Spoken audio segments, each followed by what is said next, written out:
Olá, pessoal, eu sou Amanda Ren, sou graduada em enfermagem e atualmente mestranda no ICT Unesp na área de microbiologia e imunologia.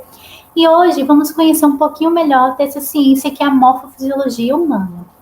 Então, o que é morfofisiologia? Morfofisiologia é uma palavra que vem da junção de outras duas palavras, que é morfologia e fisiologia. Fisiologia está relacionada ao funcionamento e morfologia está relacionada à composição, estrutura externa. Então, morfofisiologia é a ciência que estuda o funcionamento macro e micro do nosso corpo e sua composição. Bom, nós podemos considerar, nós consideramos que a menor unidade funcional do corpo humano são as células. As células, elas se especializam, se especificam, e a junção das células vão formar os tecidos. Os tecidos, por sua vez, formam os órgãos, e a associação de dois ou mais órgãos vão formar os sistemas. São diversos os sistemas corporais. É o sistema cardiovascular, respiratório, digestório, nervoso, endócrino, excretor, urinário, esquelético, muscular, imunológico, linfático, ufa, são muitos. E note que eu nem falei todos, eu ainda poderia citar o sistema decumentar, sensitivo, sanguíneo e por aí vai. Mas hoje, por termos pouco tempo, vamos falar apenas de um sistema, que é o sistema cardiovascular. E vamos focar justamente naquilo que mais cai nos vestibulares e no Enem. Então, o sistema cardiovascular, quem é esse sistema? Quais são os seus componentes? Qual a sua função? Os componentes do sistema cardiovascular são o coração, artérias, veias, capilares, sangue e poderíamos acrescentar os vasos linfáticos. Mas nós vamos deixar para estudar os vasos linfáticos lá no sistema linfático. Aqui vamos nos ater ao coração, artérias, veias, capilares e sangue. E qual é a função desse sistema cardiovascular? A função do sistema cardiovascular é fundamentalmente de transporte, é transportar. É através do sistema cardiovascular que há, por exemplo, o transporte de gases, como os gases da ventilação pulmonar, o CO2 e o O2. Então, o CO2 ele vai precisar ser expelido do nosso organismo, ser eliminado no nosso organismo.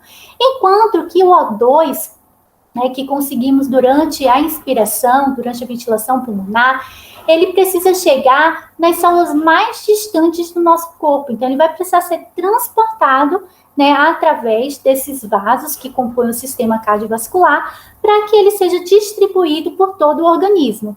Além disso, está relacionado também com o transporte de nutrientes.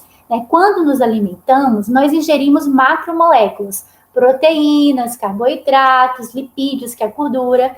Essas macromoléculas, elas serão digeridas pelo sistema digestório e serão absorvidas lá no intestino delgado. Ao serem absorvidas, elas vão cair na circulação sistêmica, já na forma de glicose, ácidos graxos, peptídeos, aminoácidos, que serão utilizados pelas nossas células no metabolismo celular. E decorrente desse metabolismo celular, também vai haver a produção de substâncias que às vezes são tóxicas para o nosso corpo, como ocorre, por exemplo, com os resíduos nitrogenados. Então, esses resíduos, no caso da ureia, será transportado pelo nosso corpo até chegar lá nos rins e ser eliminada. Há também o transporte de hormônios, as glândulas do sistema endócrino vão liberar hormônios, esses hormônios muitas vezes vão agir em células-alvo, células específicas, mas que estão distantes, então precisam ser transportados. Outro fator interessante é o transporte de calor. Quando a gente está com frio, geralmente o nosso corpo ele transporta o calor para os órgãos primordiais, para os principais órgãos vitais, como coração, pulmão, cérebro, tanto que a gente fica com as extremidades frias. E quando a gente está com calor, com muito calor, nossa temperatura se eleva demais, como ocorre na hipertermia, que é o aumento da temperatura, febre, por exemplo, esse calor, ele vai ser transportado para as nossas extremidades, para que ele se dissipe de forma mais fácil, para que ele saia do nosso corpo de forma mais fácil. Além disso, também está relacionado com o transporte de células do sistema imunológico. né? As células do sistema imunológico, elas precisam percorrer um longo caminho, né, no nosso corpo inteiro, para eles verificarem se essas células precisam verificar se existe algo fora do normal, algum antígeno, alguma substância que não é própria, que não é do nosso corpo e que precisa ser combatida. Aqui eu trouxe uma imagem de um coração, né? Esse coração, a gente já pode verificar que o coração é um órgão muscular, é oco, a gente vai ver que dentro do coração existem cavidades, certo? E esse órgão muscular, ele tem o tamanho de um punho fechado e pesa aproximadamente 300 gramas. Ele vai ser nutrido, né? Os nutrientes e o oxigênio, tudo que precisar ir para esse coração, vai chegar nele através das artérias coronárias. E todo o produto do metabolismo vai sair do coração através das veias coronárias. Note que aqui, circundando o coração, né, a gente tem uma membrana. Essa membrana ela é chamada de pericárdio fibroceroso. Então, eles fizeram um corte para a gente visualizar melhor. O pericárdio fibroceroso ele é formado por uma camada fibrosa e pelo pericárdio seroso, né? Esse pericárdio seroso, ele também é subdividido em uma lâmina parietal, que a gente também chama de pericárdio parietal, e lâmina visceral, que nós também chamamos de pericárdio visceral. Entre uma lâmina e outra, há ainda um espaço, né, chamado de saco pericárdico, espaço pericárdico, que vai conter um líquido mucoviscoso que também tem função de proteção. Esse líquido vai impedir traumas no coração, por exemplo, durante o bombeamento cardíaco, porque ele pode se chocar com órgãos que estejam ao redor, a exemplo do pulmão, certo? E aqui, nessa imagem, mostra também o miocárdio, que é o músculo cardíaco e de fundamental importância. Por quê? Não sei se vocês já ouviram falar, eu tenho quase certeza que a maioria de vocês já ouviu falar do infarto agudo do miocárdio. O que é o infarto agudo do miocárdio? É quando os nutrientes e os oxigênios e o oxigênio não conseguem chegar nessas células da musculatura do miocárdio. Então, por alguma, vai ocorrer uma interrupção, né, na passagem, no transporte através dessa artéria coronariana, e em algum dado local desse músculo do miocárdio vai ocorrer essa interrupção, né, nesse fornecimento desses nutrientes. Essas células vão acabar morrendo, a gente já fala que essas células vão ter necrose, vão morrer. E aí o paciente vai apresentar vários sinais e sintomas que, por exemplo, o enfermeiro ele precisa conhecer e conseguir identificar para saber que esses sintomas são sugestivos, por exemplo, de um infarto agudo do miocárdio e saber qual o tratamento adequado para esse paciente. Então, em geral, esse paciente ele vai chegar com uma fadiga, cansado, pode estar pálido, com mal-estar, uma dor no tórax, com suor frio, relatando tontura. Então, o enfermeiro já vai identificar que isso pode ser sugestivo de um IAM, vai colocar esse paciente no O2, né, no oxigênio, para aumentar essa oferta de oxigênio para esse paciente, e também colocar esse paciente em repouso, para que ele não tenha a necessidade de mais nutrientes. Em repouso, a gente precisa de menos nutrientes, certo? Aqui eu trouxe uma imagem de um coração, de um corte, né, do coração. Então, aqui a gente está vendo o coração por dentro. Vejam que a gente tem 4 câmaras, certo? E a presença dessas 4 câmaras é de fundamental importância, porque a partir da presença das 4 câmaras, não há o contato do sangue venoso com o sangue arterial. E o que é o sangue venoso? É aquele sangue que já percorreu o corpo todo e está ali cheio de produtos finais do metabolismo. Então, ele está rico em CO2. Ele precisa passar pelos pulmões para ser oxigenado. E o sangue arterial já é o sangue que passou pelos pulmões e está cheio de O2. É um sangue oxigenado, que vai passar pela parte esquerda do coração, né? Pelo ventrículo esquerdo e vai ser ejetado, pombeado para cair na circulação sistêmica e transportar esses nutrientes e esse O2 para todo o nosso corpo. Então, vamos estudar o funcionamento da bomba cardíaca através do fluxo sanguíneo. Então, o sangue chega ao coração através da veia cava superior e da veia cava inferior e desemboca no átrio direito. Então, esse sangue desemboca no átrio direito, o átrio direito vai sofrer uma contração, que a gente chama de sístole. Então, a contração cardíaca se chama sístole. A diástole seria o relaxamento. Então, relaxamento, né, dessa musculatura se chama diástole.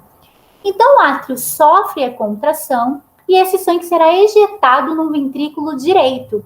Nesse momento, existe uma válvula entre o átrio direito e o ventrículo direito que vai se fechar. Essa válvula é chamada de válvula tricúspide. E ela faz, a função dela é justamente impedir o refluxo do sangue. Então, o sangue, ele sempre vai manter um fluxo unidirecional. Ele não vai voltar, não vai haver esse refluxo desse sangue, porque nós temos as válvulas. O ventrículo direito também vai sofrer contração, que é a sístole, e vai ejetar esse sangue, né, através da artéria pulmonar para chegar lá nos pulmões. Então, aqui entre o ventrículo direito e a artéria pulmonar esquerda e direita, há uma outra válvula que a gente chama de válvula do tronco pulmonar. Então, esse sangue foi para os pulmões, foi oxigenado, e já já nós vamos falar desse processo de oxigenação, e ele vai voltar para o coração.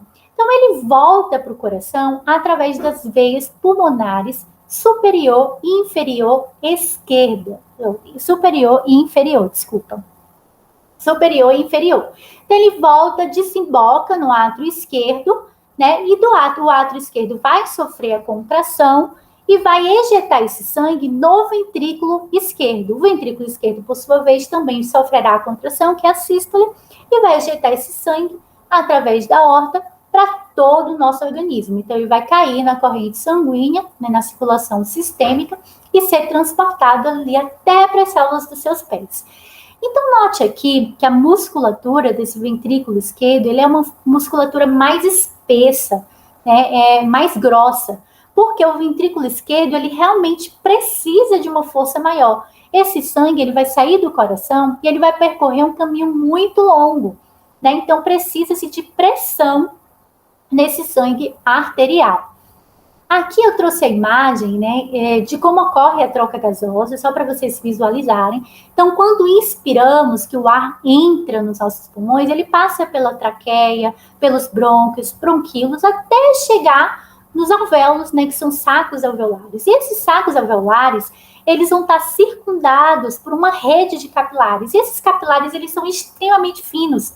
Eles têm uma membrana muito fininha, que é justamente para facilitar a troca gasosa, para que a concentração saia do local, ou para que o CO2 e o O2 saiam do local de maior concentração para o local de menor concentração. Então, no capilar, eu tenho uma maior concentração de CO2. O que vai acontecer? O CO2, ele vai para o alvéolo. E o alvéolo que está com uma maior concentração de O2, esse O2 vai ser difundido para os capilares, vai se ligar, né, a hemoglobina nas hemácias para ser transportado para todo o nosso corpo. E esse processo que a gente chama de hematose.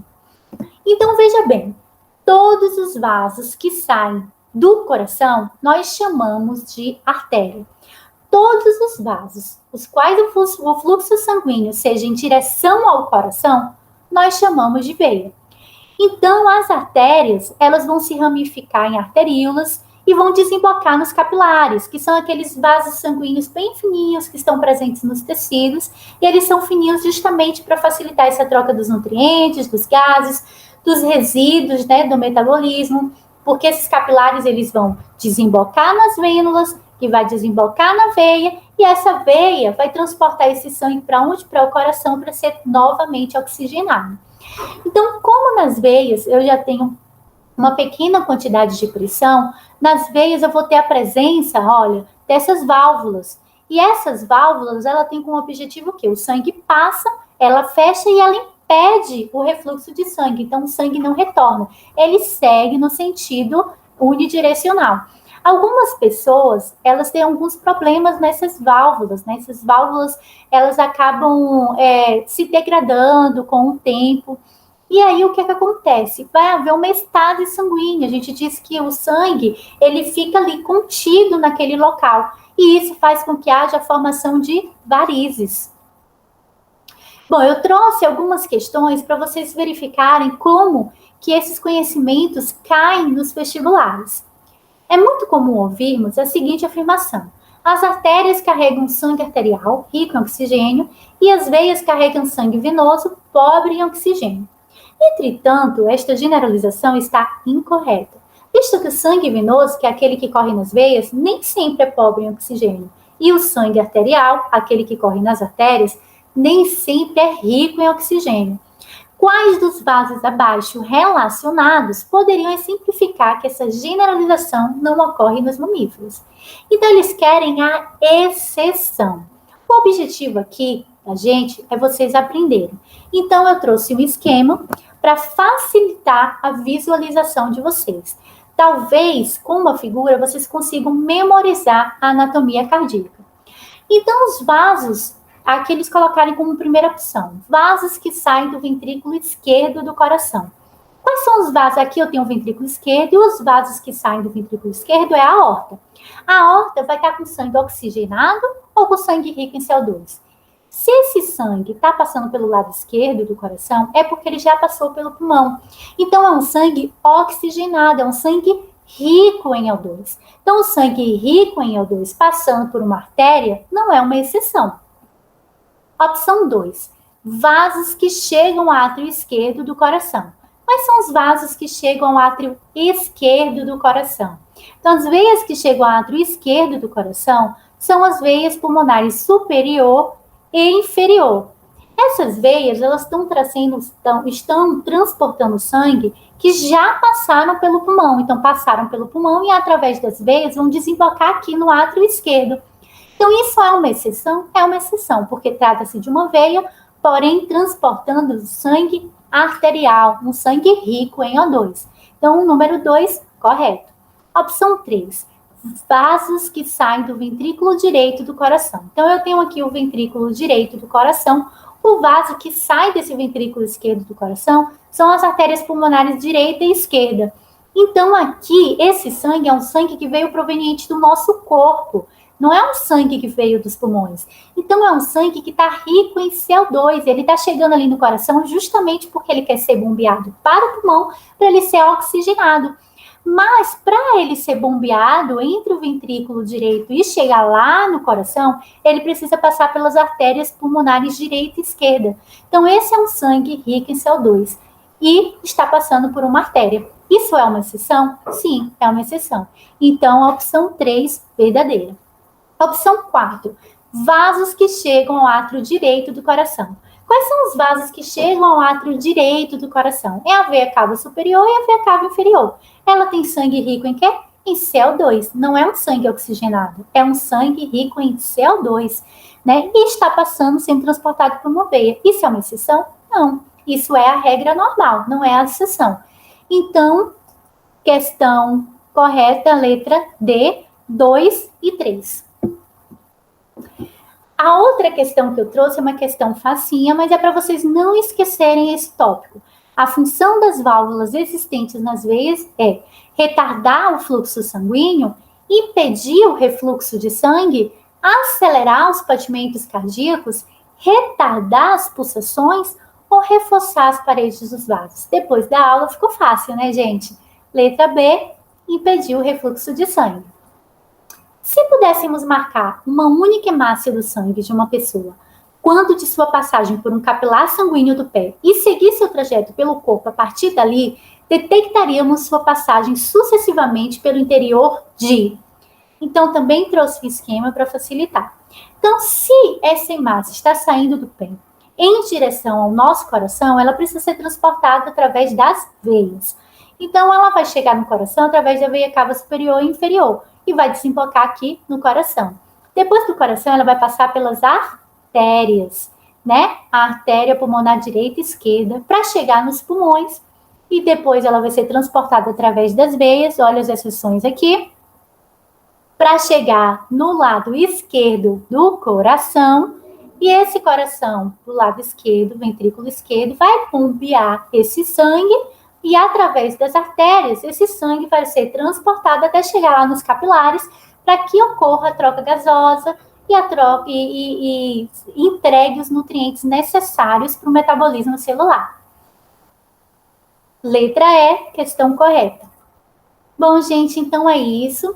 Eu espero que vocês estejam estudando. Eu desejo muito sucesso para vocês.